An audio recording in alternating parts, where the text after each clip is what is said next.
We're 4-2, and we've only played one half of good football. How do we miss Smitty wide open for a touchdown? We are going to need to ramp up Saquon. It's just not in week 6. Matter of fact, I'm starting a petition today. Get us Darius Slay back. We got to talk to the quarterback. Yo. I'm hurt, man. I'm hurt. We're 4-2. I know the record says we're looking good, but it doesn't feel good. It doesn't feel good. Last season's 4-2. I was a little bit more optimistic than this season's 4-2. I mean, this year we beat the Bucks. We beat our kryptonite. We beat the Chiefs. We got some solid wins. Stafford's on there. But there's just something about this win that just doesn't feel right. Now, on this episode, we are going to talk about the defense, 7-8, Quinyon being out. We are going to talk about this defensive line, Carter being out, but no pass rush. We're going to talk about this predictable offense led by Kevin Patullo. But first, we got to talk the quarterback. And before we talk the quarterback, we got to start off with a football truth. Something that I truly believe in. I believe that when a team wins a game, the quarterback should always receive most of the credit. And vice versa, if a team loses a game, the quarterback deserves most of the blame. I honestly believe that. Argue with me if you want to. We can debate teams, quarterbacks, whatever you want. But be that as it may, we're going to talk about Jalen Hurts. My guy, Jalen Hurts. And this hurts me a little bit because after that Super Bowl last year, winning the MVP, we saw Jalen Hurts move in a way that, need I say, Brady wasn't even moving. He didn't even put on his Super Bowl ring. You know, we're Instagramming 4 a.m. workouts after we just won the Super Bowl. I loved it. Everything looked right, sounded right. Oh, man, the focus is there. Well, 6 games into the season, there's something that I'm just not seeing from QB1. And my biggest takeaway 6 games into the season when it comes down to Jalen Hurts is, where has the deep ball gone? The deep ball that made you one of the best deep ball throwers in the NFL.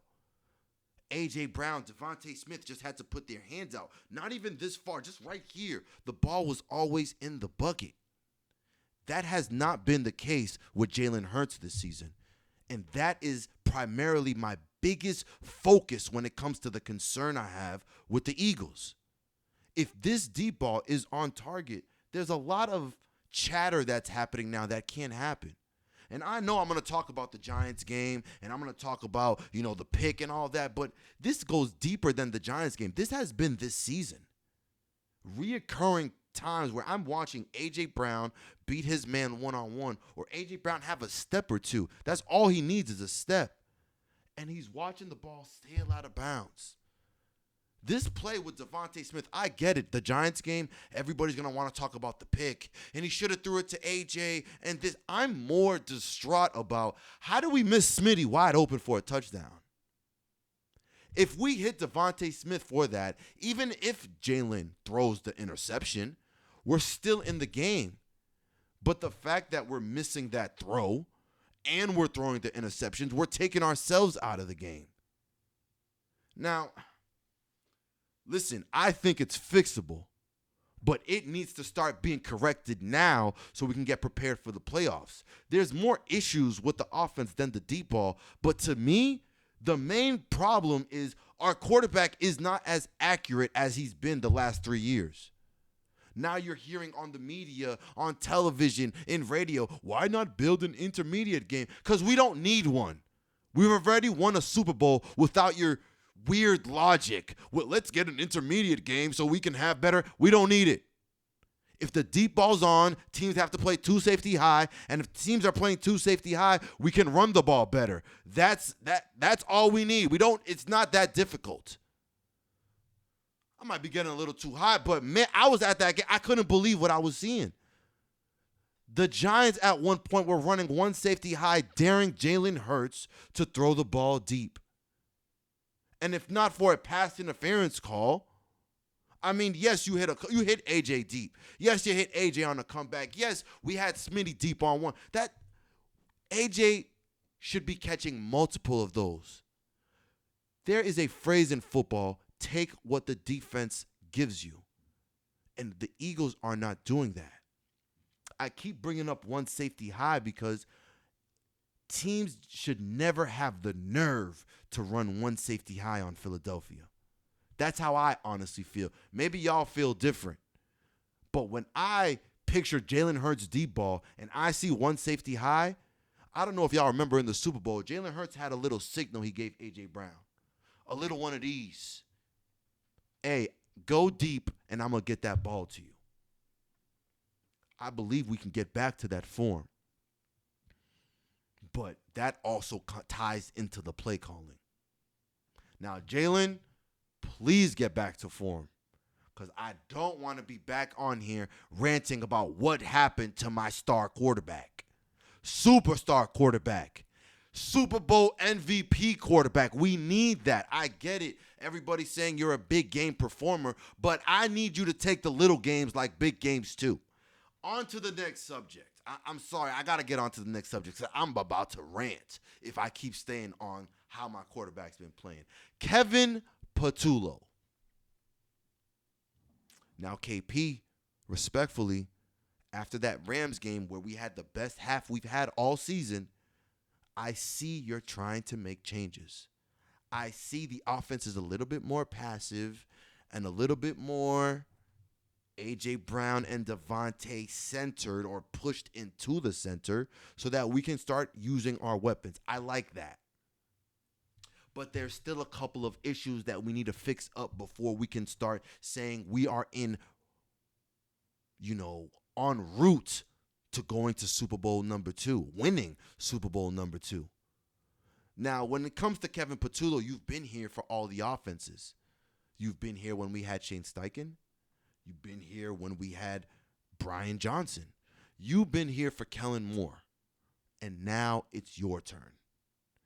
The one thing and the one critique that I have in this last game with the Giants was we were losing in the second half, and the adjustments just still weren't there.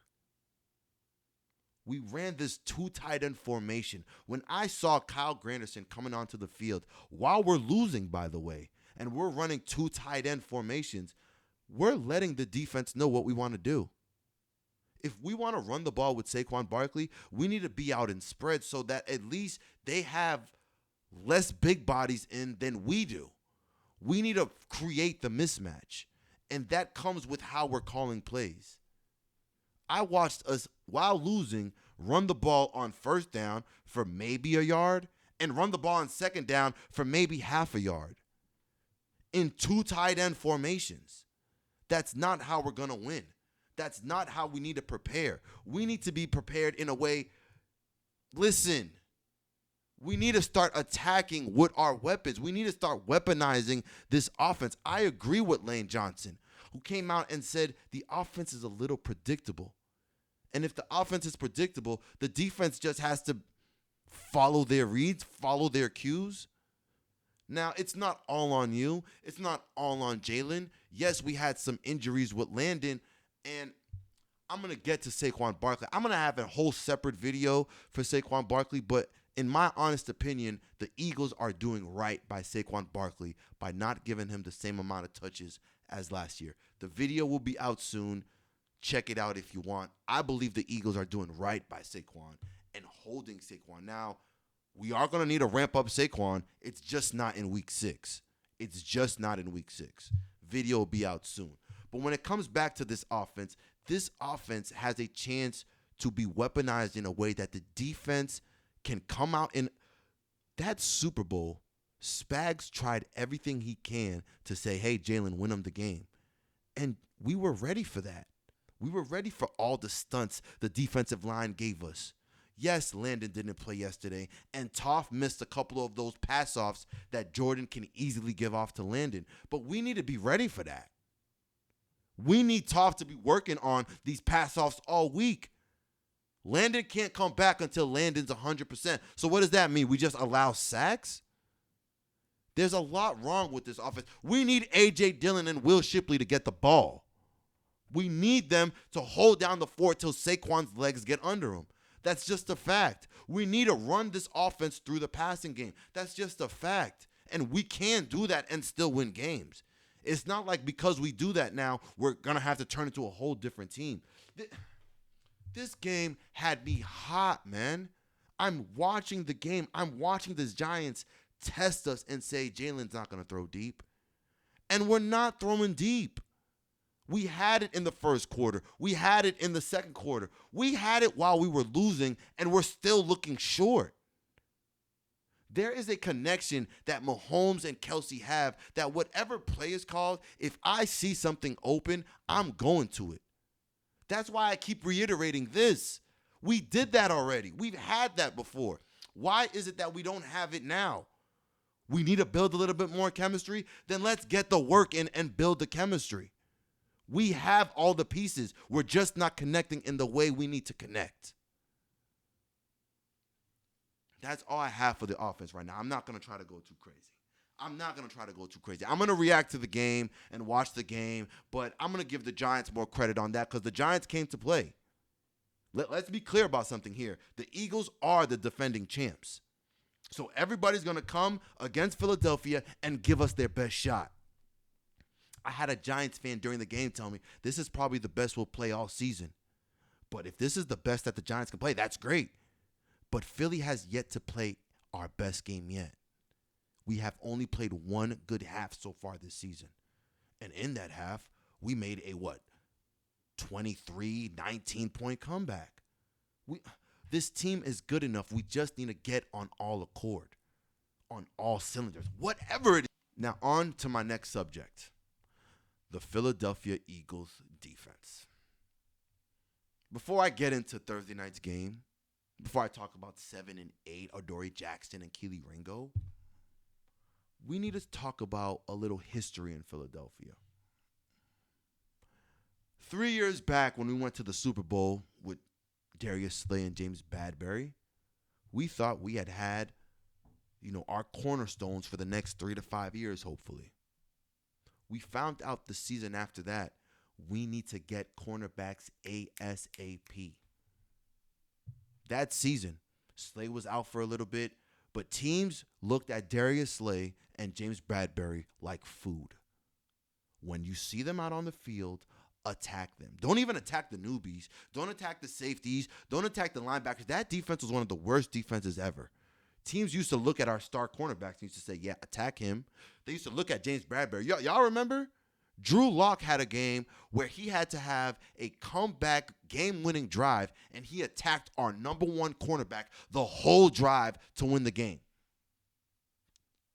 That happened. So the following year, Howie Roseman, GM extraordinaire, comes out and he says, we're not having this anymore. First round pick, we draft Quinyon Mitchell. Second round pick, we draft Cooper DeJean. And y'all know what happened last year. Last year, they came up and shut the league down. Thursday night, Quinyon comes out with an injury. And boy, did we get put on notice. How we got put on notice? All Eagles fans got put on notice because we noticed as soon as Quinyon was out, here comes Jackson Dart throwing deep. To who? Actually, let's talk about this to who. The Giants are out of their number one receiver, Malik Neighbors. So here comes this big, tall guy wearing, I think, number 89, and I'm watching third down, Jackson Dart attacking this guy, number 89. Who is that? Oh, that's little Jordan Humphreys. Oh, he's attacking us with Theo Johnson, the tight end. I was in shock watching how the Giants were attacking us on third down. I got to give credit to Jackson Dart because on third down, he said, I know where I'm going with the ball, and whatever happens, happens. The Giants were converting their third down conversions like it was nobody's business. And Eagles fans, when I say on the field, we realized very quick Quinyon Mitchell was out. Had a little beanie on the sidelines. Everybody's on their phones. What the hell's going on? Hamstring injury. Jackson Dart maybe attacked Cooper DeJean one time. It went for an incompletion. We didn't see him attack Coop ever again. But he was passing. He made sure to attack Adoree Jackson, who, by the way, made a couple good plays, a couple pass deflections, but also had gotten lucky with the tight end dropping the ball, with wide receivers dropping passes they clearly should have probably gotten. And then we got Kelee Ringo. Listen, guys, you guys are in the NFL, so I'm not coming out here and saying you suck, you're trash, blah, blah, blah. But there is a certain principle when you play the cornerback position. Your job is not to let the receiver catch the ball. Show us some ball skills. Give me something. That was a tough watch now. That was a tough watch. And it hurt a little bit more when we saw Reed get hurt. And Coop it looked like they buckled knees or something. And then who's 39? Marcus Epps? Listen, Marcus Epps made some good plays while he was in the game. But that just also helped me realize how bad 7, Kelee Ringo, and Adoree Jackson rocking 8 were playing. Now, I don't know what's going on with Quinyon yet. We're going to find out some news in the upcoming days, but whenever you hear a hamstring injury at that position, we're not thinking Quinyon's coming back next week. Back to the defense. The defensive line can't get no pressure. We're getting pressure with Jordan Davis. Jordan Davis is the interior lineman. We need rushers. We need it. The marriage of the defense with the defensive line and the cornerbacks has always been taught in Philadelphia. And yes, while 7 and 8 had bad games, the defensive line didn't have a better game. And yes, Jalen Carter was out. That's not an excuse. We need to get to the quarterback. Moro Ajomo. We need that. Our ends, Jalix Hunt. We need that. I mean, I'm going to bring up a suggestion. Now, I'm not a coach. I'm not in the NFL. But I hope we get to this point. Because when it came to the running game of the defense as well, Scatterboo almost got us for 100 yards yesterday. Jackson Dart was able to, if Jackson Dart wasn't passing for a first down, he's rushing for a first down. I watched Jackson Dart juke out first-team All-Pro Zach Braun.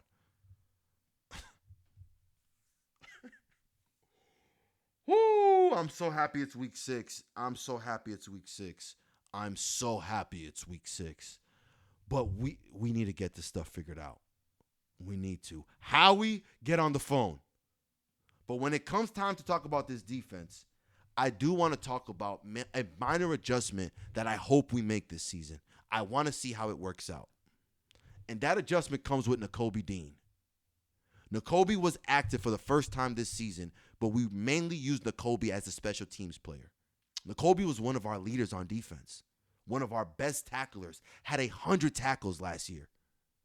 And I say that to say it's hard to try to say put Nakobe back when Jihaad Campbell's playing great right now. He is playing great. But on a game like yesterday, where was Jihaad Campbell? And the minor adjustment that I want to see is I want to see us put Nakobe back next to Zach, where we had Zach playing all-pro. Nakobe he was an all-pro type player too. Now, he wasn't all-pro, but he played to a great level. And I would love to see us move Jihaad Campbell to the defensive line. I would love to see Jihaad Campbell get a chance at rushing the quarterback. We need a pass rush in Philly. We need it. This is a team that has a chance. We're 4-2, and we've only played one half of good football. We have yet to play our best football yet. I think we got a shot. I hope we got a shot. But we can fix all these little minor things going into the playoffs. We're 10 weeks, more than 10 weeks away. We're about 3 months away from the playoffs right now. We can fix these issues. But we only have a couple weeks left for the trade deadline. If I'm Howie Roseman and I'm asking where do we need to get fixed, cornerback position specifically, one injury and everybody knows where to attack. Defensive line, we need more of a pass rush. I get it, Jalen was out. But even when Jalen's in, we cannot count on an interior pass rush. I get it. Nolan Smith is out. Nolan wasn't giving us much of a pass rush. Now, if we're going to say Nolan Smith may have been hurt coming into the season with the tricep, I won't deny that. but it's not giving me the feel that we have a good marriage with the defensive line and the cornerbacks. I'm not feeling that, especially without JC playing. Listen, guys, I'm a huge Eagles fan. Been an Eagles fan most of my life. 2006, 2004, Dawkins, McNabb, pre-TO. This is the best time to be an Eagles fan. And we need to build off of this momentum. We need to let the haters know, hey, hate all you want. We get better. It starts with QB1.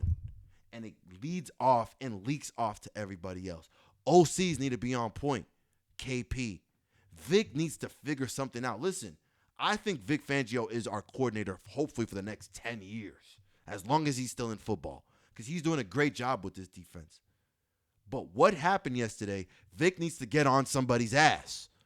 Primarily, Adoree Jackson, Keely Ringo. Primarily, Howie Roseman. I need somebody. I mean, clearly, matter of fact, I'm starting a petition today. Get us Darius Slay back. I used to be hot watching Slay give up some plays. He wasn't giving plays up like this. He was not giving plays up like this. But if I'm being honest, we got a lot of work to do. This is Ash for Blirt TV. Thank y'all for watching. Subscribe if you want to. Ow! Blirt TV. We gon' run it, run it, run it, run it, run it.